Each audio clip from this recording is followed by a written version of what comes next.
Okay, so how do you get into classical music though? Because that's what brings you to India and which is what put us in touch. So Yeah. how did that begin back in New York? That was just I think it was just kind of one of those things that's hard to explain, I had heard some Indian music before, like I think my first recollection was in middle school or something. I was hearing Talvin sing and the way that he was Right. incorporating Indian instruments with that like drum and bass kind of Yeah, thing. tabla plus drum and bass. Totally. Bansuri and sitar were there too, And I started getting a little bit more into the classical music when I heard out that some drummers and musicians in New York were studying it. And actually, when I first moved to New York, my first roommate had just handed me a CD. He was also a guitar player, and the first conversation we had, he was like, "Have you heard what they're doing in India with the slide guitar?" And I Right. said, "No, I don't know." So he said, "Why don't you check out this CD? Debashish Bhattacharya playing slide guitar, Right. and Samir Chatterjee, who was going to be my teacher later, tabla. playing tabla." And I was just blown away by the expression coming out of both those instruments, and probably just a few weeks later, Samir came and was doing like a master class at where I was in university at the time, the New School in New York. And he did this workshop, and I he was talking about things I had read about, like just hours before. Right. And it was like I had like this like magnet thing that was just drawing me, and I was just like, This is I where have I'm to go supposed study be with now. you, because I had been feeling like I had been within like the Western musical education system for a long time, and I was looking for a little bit of a different way to go about things, Right. Yeah. And so he started going into the music with me in a way that was like, first, it was like totally opening up my eyes to all the different like vulnerable spots that I had. Things that I thought like I had taken for granted that I thought I knew were being uncovered that like Right. maybe I hadn't inspected as much as I could. Yeah. And then it was also, he's like really focused on getting any of his students to work on finding a way to express themselves on their instrument the way that is very personal to each individual, Right.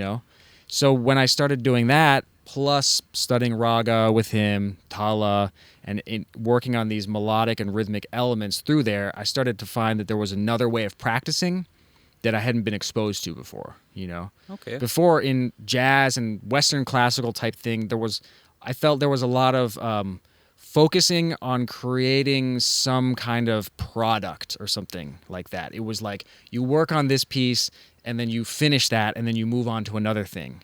Okay. And then with the process of practicing with classical music, it's like there's kind of no beginning and no end. You just do things, and if you have 1 hour, you do 1 hour. If you have 8 hours, you do 8 hours.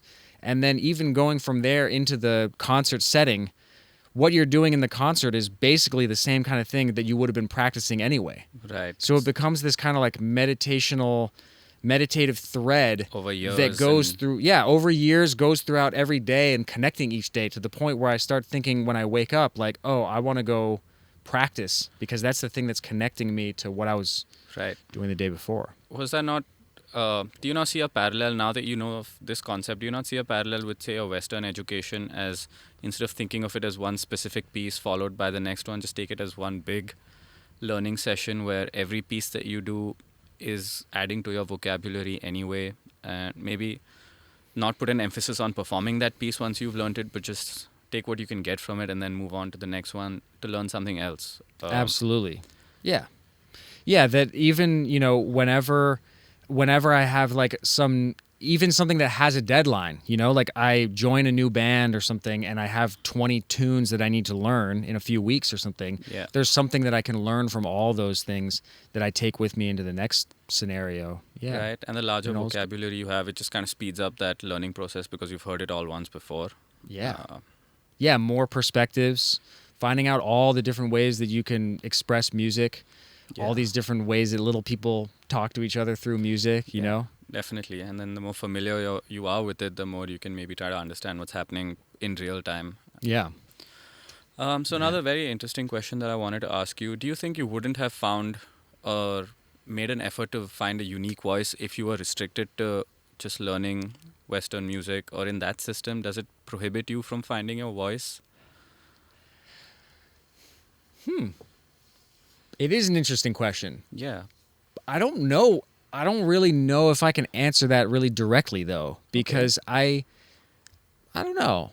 I don't tend to dwell so much on what life would have been like if something had happened differently, because all Sure. I know is that I'm what here has now. happened to me has happened, and I know that I had some kind of things that I was latching onto, and I knew that there were certain moments that I was like really getting in the flow, and that like in concert situations, like I knew that I was like really expressing myself the way that I wanted to. So I know that that was happening even before I got into the Hindustani music. So the goal was always to find who you are as a musician and a guitar player, right? It was never just a Yeah, I've always been drawn to that.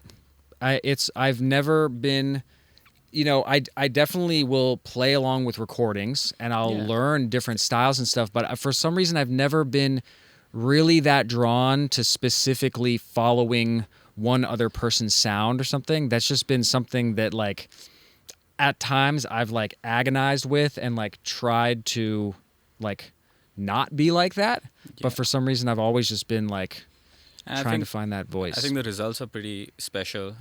If you guys would like to check out some of Xander's work, you can find it on Apple Music, Spotify, YouTube.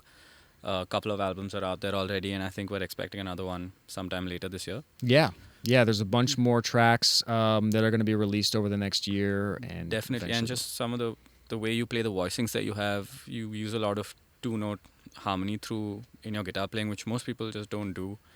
It's either one note at a time or it's the whole chord there, but so much uniqueness in your playing that I think people will be pleasantly surprised to hear. It's certainly an eye-opener for me, and I've been playing music with some pretty all-right musicians for a very long time, so yeah. I have to say whatever you had going on back home is definitely working for you, and I hope some of that rubs off on Vinay and me too, because I was just telling Vinay, if you're one of the better musicians in a band all the time, you're not really growing. You need someone Yeah. to come here and just look out for some, I don't know, to make you grow a little further.